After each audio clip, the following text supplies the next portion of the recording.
কিছুদিন আগে যে রুই মাছের ডিমটা রাখা হয়েছিল সেটার এখনো কোনো গতি হয়নি দেখে মা আজ বলেন চল লাঞ্চে একটু হালকা মেনু রাখি।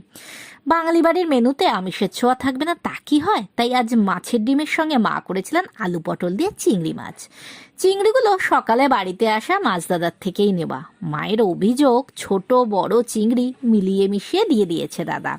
হাফ কিলো নিয়ে যায় 170 টাকা। আজকের মেনুতে ছিল ভাত, পাতিলেবু, কাঁচা লঙ্কা, পাঁচফোড়ন আর শুকনো লঙ্কা দেওয়া মুসুরির ডাল আর পাতলা আলু পটল চিংড়ির ঝোল। বৃষ্টি নেশা পড়া দুপুরে ভাজাভুজি, কোরমা, কালিয়া কিচ্ছুই মন টানছিল না। অল্প ঝোল দিয়ে ভাত মেখে খাওয়ার পর আবার একটু ডাল চেয়ে নিলাম মায়ের কাছে। ডালে শুকনো লঙ্কা চটকে লেবুর রস মেখে কুড়মুড়ে মাছের ডিমে একটা কামড় জিভে যে অনুভূতির সৃষ্টি করলো তা খাদ্য রসিকেরই মন জানে। ভাবে আমি সেটা প্রকাশ করতে পারছি না। এই বৃষ্টির দিনে আপনাদের বাড়িতে মেনুতে কী ছিল অবশ্যই জানাবেন।